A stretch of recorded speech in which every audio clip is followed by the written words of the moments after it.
MLB postseason games have seen their fair share of delays and postponements due to rain, but no matter what, one thing stays true. If it's raining or if the field is wet, the teams don't play. Of course, we know that's how all postseason games operate, with one notable recent exception. What if I told you there was a playoff game that featured crummy weather and poor playing conditions, and those attributed to some less than ideal baseball, but that wasn't even the most noteworthy part of the game? This is what I like to call the weirdest playoff game in baseball history. On October 8th, 1988, the New York Mets and Los Angeles Dodgers were set to play Game 3 of the National League Championship Series at Shea Stadium in New York. Despite only 2 games occurring so far, it's been a busy series. Dodgers ace Orel Hershiser took the mound for Game 1, where, entering that game, he had set the all-time scoreless inning streak record, throwing 59 consecutive scoreless innings. That streak, although unofficially, continued here, as he blanked the Mets through the first 8 innings. Leading 2-0 entering the top of the 9th, New York rallied to score a run off Hershiser to break the streak and get within a run. After he departed, Jay Howell came in from relief, and at bat was Gary Carter. With the go-ahead runs on base, he hit a huge 2-out, 2-run double that gave the Mets a 3-2 lead and eventual win. In Game 2, Los Angeles built a commanding 5-0 lead after 2 innings and led 6-2 entering the 9th.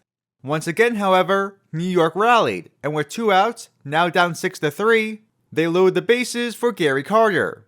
The hero in Game 1 couldn't deliver again though, as he flew out to right field to end the game, and the Dodgers survived to tie the series. When the series shifted to New York after the first 2 games, both teams would have to wait before continuing.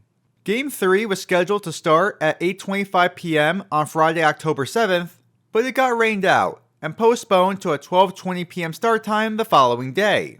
Now, just because the game got pushed back doesn't mean the weather cleared up. It rained all Friday night, with the possibility of it returning the next day. According to one newspaper article that was published on Saturday, there was a 60% chance of rain that morning. Why was the new start time planned at 12:20 and not later in the afternoon or evening? I have no clue.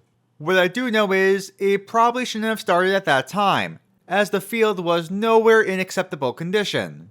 The outfield grass was soggy, the infield dirt was drenched, and light rain came and went throughout the day. Mets starting pitcher Ron Darling stated that there was no reason to play the game, and he also said out of the near 400 starts he made in the big leagues, these were the worst conditions he ever pitched in. It also wasn't just wet outside, it was also freezing. One source stated that the game time temperature was 43 degrees, and it was so cold out we can even see Ron Darling's breath. Despite all of that, the game started on time and the Mets took the field at 12:20.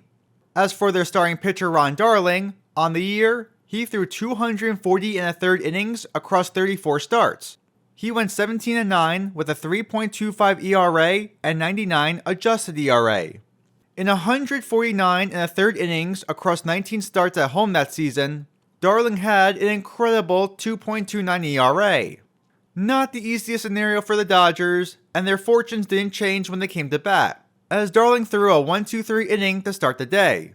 Now, for as good as Ron Darling was in this matchup, the postponement worked in favor of the Dodgers, as they started Game 1 pitcher Orel Hershiser on 3 days rest. He was originally scheduled for Game 4, but was penciled in here for Game 3 thanks to the game getting pushed back a day. During the 1988 season, Hershiser threw 267 innings across 35 games, where he went 23-8 with an ERA of 2.26 and an adjusted ERA of 149. He won the Cy Young Award that season, and as mentioned earlier, broke the record for the most consecutive scoreless innings pitched at 59. Hershiser walked 2 batters in the bottom of the first, but escaped the inning without allowing a run. In the top of the second, with 2 on and no outs, Mike Scioscia laid down a bunt where first baseman Keith Hernandez charged and flipped to Wally Backman covering, but the ball got away from Backman and a run came in to score for Los Angeles. For Hernandez, the greatest fielding first baseman of all time, that was just his 3rd error of the year. Perhaps the soggy infield grass caused him to lose his grip on the ball as he threw it to first. Following that, The next batter grounded out to second, where the runner on third base scored, and the Dodgers scored twice to take a 2-0 lead.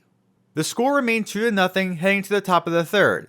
In that inning, Steve Sachs led off with a single to right field, which steals second base 2 pitches later, and advanced on a ground out. He was at third base with 1 out when the Mets infielders did something very interesting. Down 2 runs, the middle infielders were playing deep on the infield, while the corner infielders were playing in. This alignment makes 0 sense, as if a ground ball is hit, you want to prevent that run from scoring. The broadcasters, Al Michaels, Tim McCarver, and Jim Palmer, also questioned this decision. Now here's an interesting situation right now. The Dodgers already leading 2-0. The Mets infield with 1 out and Sachs at third. They have Johnson back at short, Backman back at second, but we'll see if they begin to creep in as the pitch comes to the plate. The Mets don't do that, though. They're playing him back, and I think that's the wrong move. Well, it's as simple as this. You hit a grounder to short or second, the score is 3-0, and that means you need 4 to win. You can probably guess what happened here. And that's grounded to the right side, and that's exactly what happened. With the infield back, Backman throws at Gibson, but the Dodgers get another run, and it makes the score 3-0. Why on earth did Mets manager Davey Johnson have the infielders play back? Your guess is as good as mine. The Mets were facing the best pitcher in baseball in the league that day, in the midst of the greatest stretch any pitcher has ever had, so they absolutely needed to allow as few runs as possible, yet they basically just gave one to the Dodgers right there. Luckily for New York, it wouldn't take until the 9th inning to score off Hershiser. In the bottom of the third, with 1 out and nobody on base, Mookie Wilson struck out, but the ball got away from the catcher, and Wilson reached base. That moment would be key for the Mets here, as following a single and flyout, Darryl Strawberry drove in Wilson on a double to get New York on the scoreboard. Still down 3-0 entering the bottom of the 5th, Mookie Wilson came to the plate again and lined the ball to left field, where Kirk Gibson slipped on the wet grass, but somehow hung onto the ball for the out. Gibson was sliding to the ground, but hung out his glove just enough to bring the ball in. What could have been extra bases turned into a 1-2-3 inning for Orel Hershiser, and it remained 3-1 heading to the 6th. For as lucky as the Dodgers players were on the wet terrain, the Mets players wouldn't be so much. In the bottom of the 6th, Keith Hernandez led off the inning with a single to bring the tying run to the plate. Up next was Darryl Strawberry, and well, I'll just play the clip. And it's hit to left field, curling away from Gibson, dropping for a base hit. Hernandez stumbles, rounding second, falls down, throw comes back to second, now to third, in time there. Where to even begin with this? First off, Gibson probably would have made that catch under normal conditions, but it's likely he played the ball cautiously so he wouldn't slip again, allowing it to land in front of him. Since the ball was probably drenched, that's plausibly why Gibson bobbled the ball. Second, we can clearly see just how wet the infield is, but that's not the only reason for the Hernandez gaffe. Since Gibson didn't charge the ball, Hernandez took a wide turn at second, but smartly started retreating to the bag. Since the ball got away from Gibson, he changed direction, and that momentum, plus the soggy infield dirt, caused him to slip and fall several times. Also, heads-up defense by third baseman Jeff Hamilton to block Hernandez's path to touch the base. Even with him crawling to third, Hernandez only missed the bag by a couple of inches. For the great defense Hamilton had there, he would cost the Dodgers an out in the next at-bat. With a runner on second and 1 out, Kevin McReynolds hit a ground ball to third, where Hamilton threw the ball on the ground, and first baseman Mickey Hatcher couldn't handle it, allowing McReynolds to reach base. LA manager Tommy Lasorda protested to the umpires, as did Hatcher, claiming he had control over the ball. I thought he maintained possession before the runner touched first base, but Al Michaels and Tim McCarver agreed with the umpire. Control now. He caught the ball. It was grasped firmly to his chest, but he never had control. It squirted out. You can see the ball it squirted out. coming out of his glove and into his bare hand. Whatever the case, the Mets capitalized. After a ground out, Gary Carter singled into right field to score Darryl Strawberry and get within a run. With runners on the corners and 2 outs, Wally Backman hits a slow grounder to the right side where Hatcher dives for it, but the ball kicked off his glove and the tying run comes in to score. If Hatcher fielded that cleanly, he might have had play somewhere for the third out. Even if the ball got by him, second baseman Steve Stacks was right there and would have fielded it and thrown to Hershiser covering first base for the out. The fact that the ball slowed down and changed direction gave the Mets a run. The Dodgers would get out of the inning in the next at-bat, and the score was 3-3 after 6.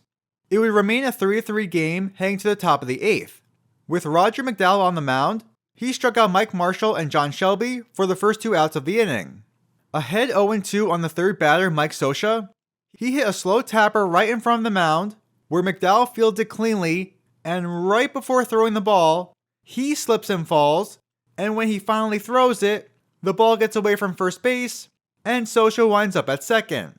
This is now the 3rd time we've seen a player slip and fall on a live play. I must ask, why did this game even start if the fielding conditions were this bad? That error by McDowell would open the door to a Dodgers rally. An infield single and a walk would load the bases for Los Angeles.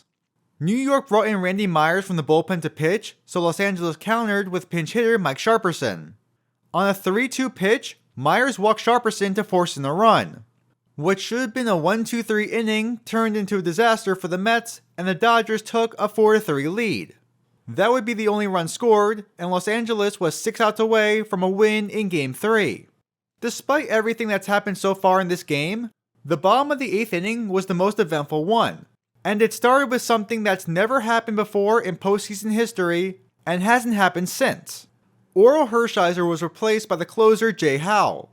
Howell was one of the best relievers in the league that year, where, in 65 innings across 50 games, he had a sharp 2.08 ERA and 162 adjusted ERA while saving 21 games. It was during the first at-bat this inning where we would see the event that happened only once in postseason history. With Kevin McReynolds at bat, Howell works a full count to him, but then New York manager Davey Johnson comes out of the dugout onto the field. He asks home plate umpire Joe West, yes, that Joe West, to check Howell for a foreign substance. West calls over the crew chief Harry Wendelstedt to help in checking the pitcher. Tommy Lasorda joins the group as Wendelstedt checks the glove, and after a minute or so of everybody grouped together, An umpire, you have to, number one, make a decision. That threw him out of the ballgame. Yeah, look at this. this moment right here is the only such occurrence of a pitcher being tossed for using a foreign substance in postseason history. It was Mets first base coach Bill Robinson who first noticed Howell doctoring the baseball. He said, "I saw it the other night in Los Angeles. You could see the strap was discolored and Howell kept tugging on it. I saw it when Howell was warming up today, and I told Davey. I just took it to the proper authority, and then it was up to him." Gary Carter echoed that statement, as he said he also saw it the other night in Los Angeles, but he didn't speak up because he wasn't sure. Interestingly, I did go back to that previous game Howell pitched in, and found a couple of shots where he is indeed pulling on his glove straps. Here in Game 3, we can see him do it again. After the ejection, Howell openly admitted to using pine tar there, but proclaimed it wasn't with the intent of cheating, only for getting a better grip on the ball. He was quoted saying, "In a situation like this, I don't think pine tar should be illegal. It doesn't change the flight of the ball at all. On a cold and wet day, it gives me better control. It's to the hitter's advantage as well." He was also surprised by his ejection, as Howell also said, "Quite frankly, I thought it was a bad ruling. I thought they would throw the glove out of the game and let me continue.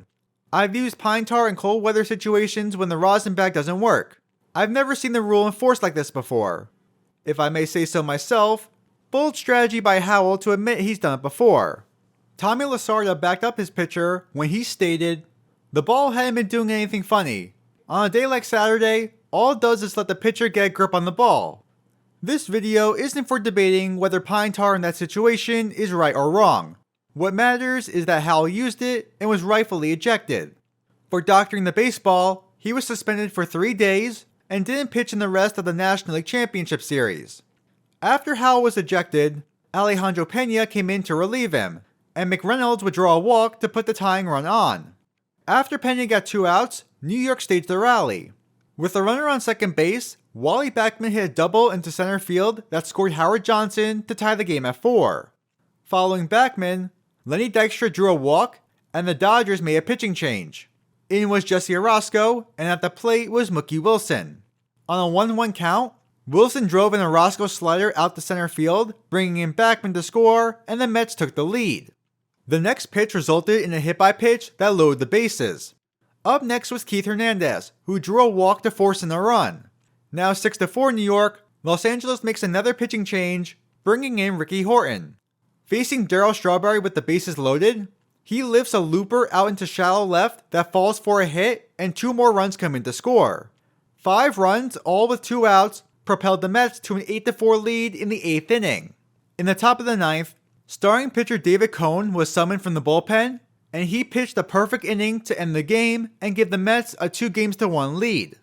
At 3 hours and 44 minutes, it was the longest league championship game ever at that time, and it probably shouldn't have even happened in the first place.